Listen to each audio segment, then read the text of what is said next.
श्री शिवाय नमस्तुभ्यम गाइस। तो आज मैं एक बहुत इंपॉर्टेंट क्वेश्चन का आंसर दे रही हूँ।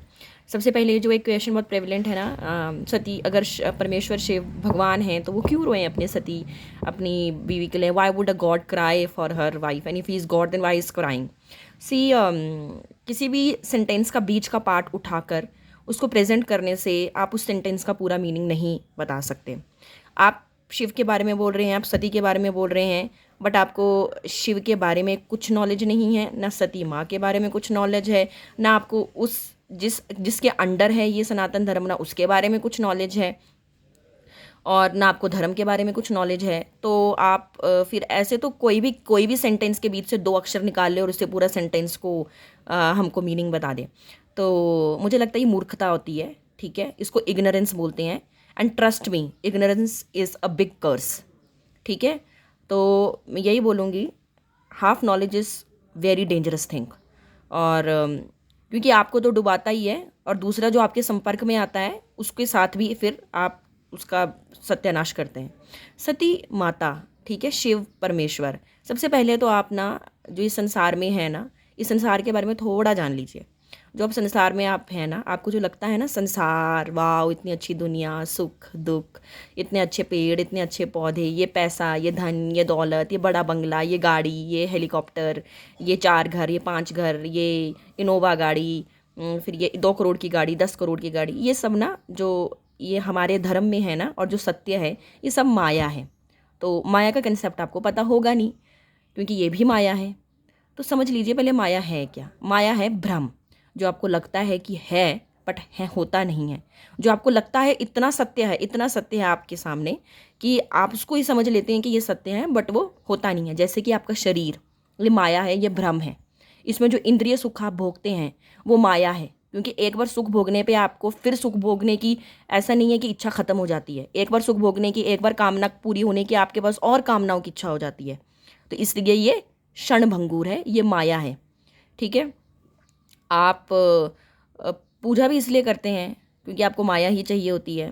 तो इस ये माया होती है, मतलब जो आप संसार में आए हैं ना, इसमें आप अपना कर्म भोग काटेंगे और इस माया में उलझते रहेंगे, जो आपको फिर लालच देगी, जो आपको फिर काम वासना देगी, जो आपको फिर आगे संसार के भोगों में और लिप्त कराएगी। आपको एक अच्छा खाना खाएंगे तो और अच्छा खाने का मन करेगा। ये सब माया है। तो ये माया के जो इंचार्ज है ना, वो जो शिव है ना, जिनके बारे में आप बोलते हैं वो भगवान हैं, तो ऐसे क्यों है वैसे क्यों, वो भगवान शिव है।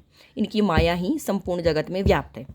अब वो माया को आप जिस भाव से देखते हैं, वो माया ही भगवती सती माँ को देख लो या उनकी शक्ति को देख लो। वो माया को अगर आप माया के भाव से देखेंगे कि हमने इनकी पूजा करनी है क्योंकि हमें धन चाहिए, दौलत चाहिए, हमें अच्छा लड़का चाहिए, हमें अच्छी लड़की चाहिए, हमें गड़ा बंगला चाहिए, हमें गाड़ी चाहिए, तो आप करिए उनको पूजा। वो आपको संपूर्ण माया देने को तैयार है, वो दे भी देगी। जितना पुरुषार्थ करेंगे आप, दे भी देगी। पर अगर आप उस माया को माँ के भाव से देखेंगे कि आप हमारी माता हैं और हमको इस जीवन, जो सनातन धर्म में जो मेन कॉन्सेप्ट चलता है कि मनुष्य का जन्म क्यों हुआ है, मनुष्य का जन्म हुआ है अपने कर्म भोग काटकर इस मनुष्य योनि से ख़त्म होके परमेश्वर के भी बियॉन्ड चले जाना, परमेश्वर जैसा ही उनमें विलीन हो जाना। तो ये सनातन धर्म का कॉन्सेप्ट है, ठीक है? और अब आई भगवान शिव। देखो, सबसे पहले जो सती का माँ का देह का त्याग हुआ ना, एक तो सबसे पहले वो आप जैसे मूर्खों को बताने के लिए माया थी, ठीक है? और आप जैसे मूर्ख फिर वापस आके उसका क्वेश्चन भी कर ही रहे हैं, he is not a god, why is a god if he is not, if he is crying for his wife. First of all you have to understand the wife and the husband concept is not the same as it is in this धरती लोक। जो धरती लोक पे wife और husband का concept है ना, सॉरी, ठीक है, पति और पत्नी का जो कंसेप्ट है ना, सॉरी, धर्म पत्नी और पति का जो कंसेप्ट है ना, वो सेम नहीं चलता है भागवत थ्योरी में, ठीक है? वहाँ पे जो शक्ति है वो तो आपको दिखाने के लिए उन्होंने अलग शरीर धारण किया है, वो मनुष्य के रूप में अलग से आई हैं, बट वो शक्ति और शिव में कोई फ़र्क नहीं है। You are getting that?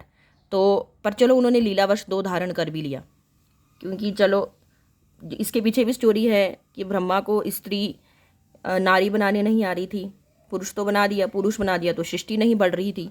तो सृष्टि बढ़ाने के लिए उन्होंने फिर से शिव की तपस्या की कि हमें नारी, मेरी सृष्टि वैसी की वैसी रह रही है और सृष्टि को बढ़ाने के लिए कुछ बताइए, क्योंकि जो पैदा हो रहे हैं पुरुष फिर वो मर जा रहे हैं और इस वजह से सृष्टि का विस्तार नहीं हो रहा है। तो उन्होंने फिर शिव जी से प्रार्थना की, तो शिव जी ने फिर प्रार्थना होके तब वो अर्धनारीश्वर रूप में उन्होंने उनको अपना अवतार दिखाया। ठीक है, वो अवतरित हुए और अर्धनारीश्वर रूप में फिर उन्होंने माता को देखा उनके आधे भाग में, ब्रह्मा ने। तो ब्रह्मा ने फिर बोला आप ऐसे करें, अपने जो आपके शरीर में ये जो शक्ति है ना, नारी, ये माँ सती, पार्वती, जगदम्बा, जगजननी, इनको अलग करें। और क्योंकि मेरे में कैपेसिटी नहीं है कि मैं नारी का निर्माण कर पाऊँ, तो अगर ये शक्ति आपसे अलग हो और एक अलग रूप धारण करें और फिर ये मुझे बताएं कि नारी का कैसे उत्पत्ति करनी है, तो मैं नारी धारण कर पाऊँ और फिर मैं नारी इस जगत में आए और फिर वो नारी और पुरुष के मिलन से ये जो मेरी सृष्टि है ये आगे बढ़े, इसका विस्तार हो। तो फिर उन्होंने शिवा को अलग किया अपनी बॉडी से और फिर भगवती माँ ने सती के रूप में सबसे पहले अवतार ग्रहण किया और वो वही ब्रह्मा की ही पुत्र दक्ष की पुत्री के रूप में उन्होंने सबसे पहले अवतार लिया। तो वहाँ पे दक्ष ने ये सती माता ने सबसे पहले ब्रह्मा के यहाँ ज्ञान दिया कि नारी की उत्पत्ति कैसे की जाती है, और तब उस टाइम पे सबसे पहले नारी का सबसे पहले उत्पन्न हुई माँ भगवती सती के रूप में। तो अब उन्होंने जब उत्पत्ति कर ली, ठीक है, तो उसके बाद ये सब हुआ, फिर शादी हुई शिव जी के साथ जब उन्होंने सती का रूप धारण किया।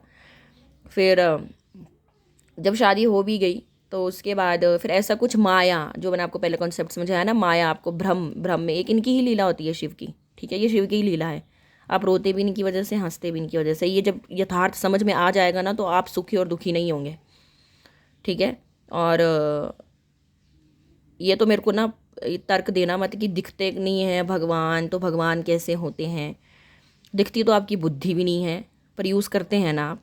ठीक है, जब एक बार आपका सब्जी में नमक डल जाता है तो दिखता तो आपको नमक भी नहीं है, पर क्या नमकीन नहीं होता आपका खाना, स्वाद नहीं होता। तो ये तर्क तो दीजिएगा मत, क्योंकि ज़रूरी नहीं है जो आपको दिखे ना इन दो आँखों से वो होता ही नहीं है। वायु होती है, आप जीवित हैं। ठीक है, पेड़ को बोलो कि ऑक्सीजन पहले दिखा, ऑक्सीजन दिखता कैसे है, तो मैं मानूँ कि मैं ज़िंदा हूँ, बट वो होता है। ठीक है, तो जो चीज़ आप देख नहीं सकते उसको प्लीज़ अंधविश्वास कह के अपना ही बेवकूफ़, अपने को मत बताइए बेवकूफ़। तो फिर ऐसे उन्होंने जन्म लिया, पर ये माया के कारण दक्ष भ्रमित कर दिया गया और फिर दक्ष के अंदर अहंकार उत्पन्न हुआ और उन्होंने दक्ष ने शिव जी के खिलाफ ही बैर उत्पन्न कर लिया अपने मन में। अहंकार आ गया उसको, अहंकार। तो एक तरह से उस अहंकार का भी विध्वंस होना था, तो उस अहंकार में उसने शिव विद्रोही बन गया। और माता सती फिर, क्योंकि शिव की पत्नी थी उस टाइम पे, उनकी शादी हुई थी शिव के पास, उन्होंने घोर तपस्या नंदा व्रत करके शिव जी को तपस्या के थ्रू प्राप्त किया था। वो पति पत्नी थे क्योंकि वो उन्हीं की शक्ति थी। मैंने पहले बताया अर्धनारीश्वर रूप में वो उन्हीं की शक्ति है और उन्होंने वो शरीर धारण किया अलग, लोकवश, लोक लीला के लिए। ठीक है, अगर परमेश्वर आपको साकार रूप में अवतरित हो रहा है, अगर उसने किसी फॉर्म में अवतार ग्रहण कर लिया, तब तो फिर मतलब वो ईश्वर क्या अपना व्यक्ति तो अपना कुछ तो अभिव्यक्ति करेगा ना। वो हंसेगा भी, वो रोएगा भी, वो क्रोध भी करेगा, वो प्रेम भी करेगा, वो अगर विरह हो रहा है तो वो शोक भी करेगा। तो मूर्ति है, तो मूर्ति में वो प्राण है मूर्ति में। ठीक है, वो सर्व चेतना साकार रूप में जब प्रकट हुई है तो वो चैतन्य में है, उनमें वो प्राण स्वरूप, सबके प्राणभूत उनके अंदर हैं।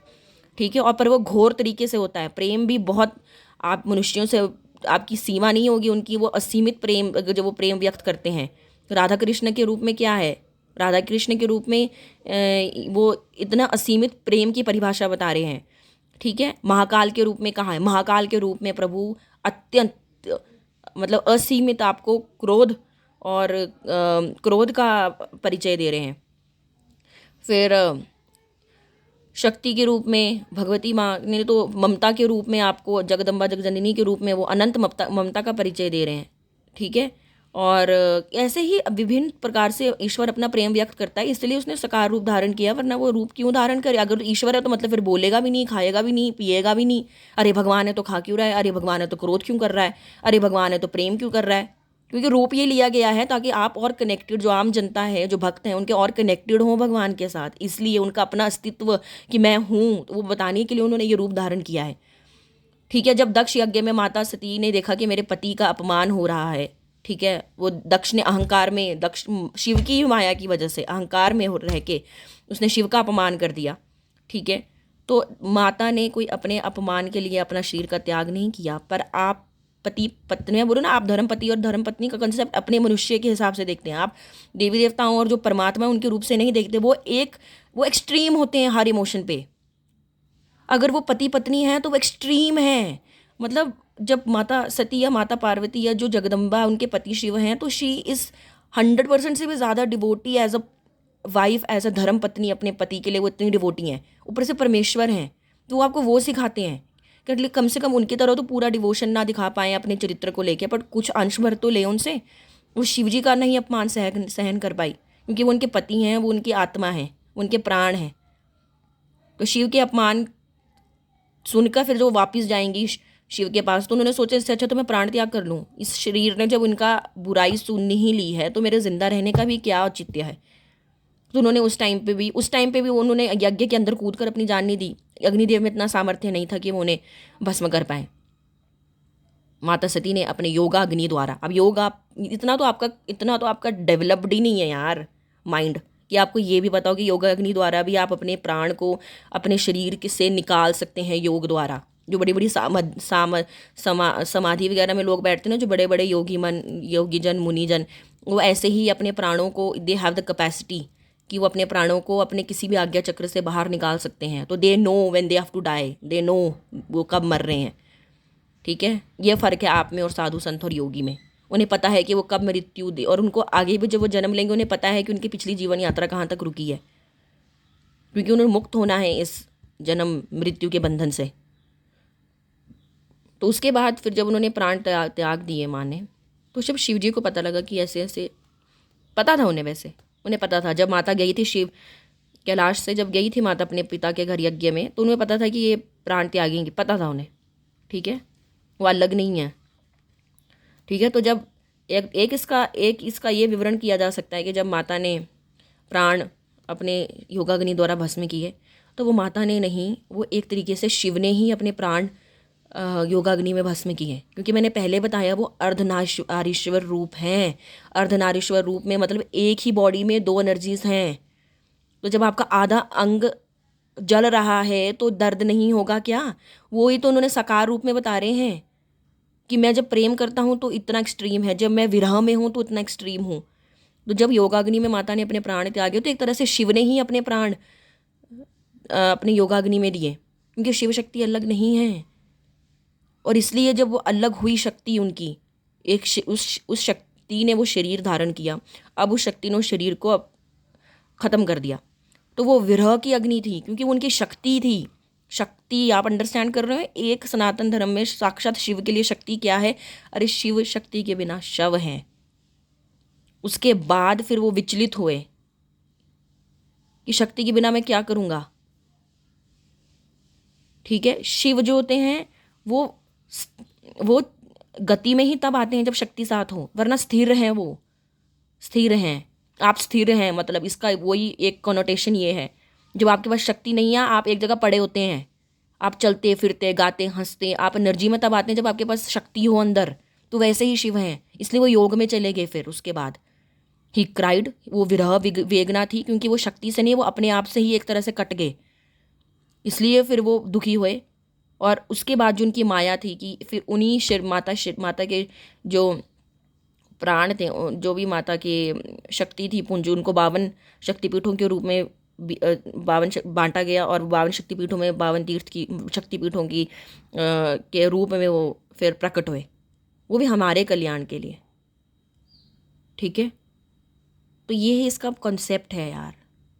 प्लीज़, हमारे देवी देवता ये छोटे या मोटे, ये छोटे छोटे नहीं हैं यार, ये परमात्मा हैं। ठीक है, मैं नहीं बोल रही आप इस सनातन धर्म में इसलिए आए क्योंकि ये ही अच्छा है, पर देख तो लीजिए पर इसमें अच्छा क्यों है। ये आपको सिंपल बता रहा है, आप इस माया से, जगत की माया से मुक्त होइए और एक अपना अच्छा इस शरीर के बंधन से मुक्त होइए। कितना आप एक कामना करते हैं, दूसरी आती, दूसरी कामना करते हैं, तीसरी आती, तीसरी कामना करते हैं, चौथी आती। सुख दुख में अटके हैं आपको पता ही नहीं है एक्चुअली आप माया में हैं, आप इसी को सत्य मान रहे हैं। 4-4 बंगले इकट्ठे कर लिए, 4-4 गाड़ी इकट्ठी कर ली, उसी टाइम अगर मृत्यु आ गई ना, और ये अगर शिव ही, अगर शक्ति ही आपके अंदर से बाहर चले गए ना, आप डेड हैं। कोई डेड बॉडी के पास आपके रहना भी नहीं चाहेगा। अगर कोई आपसे सच में प्रेम करे। एक माँ भी अपने बच्चे के पास नहीं रहेगी अगर वो बच्चा मृत हो जाए ना, और उसको पता है कि अब प्राण नहीं है, वो उसके अंदर शिव और शक्ति विलुप्त हो गए, चले गए शरीर को छोड़ के, तो एक माँ भी अपने बच्चे को उस बच्चे की डेड बॉडी के साथ नहीं रहेगी। यही सत्य है। श्री शिवाय नमस्तुभ्यम।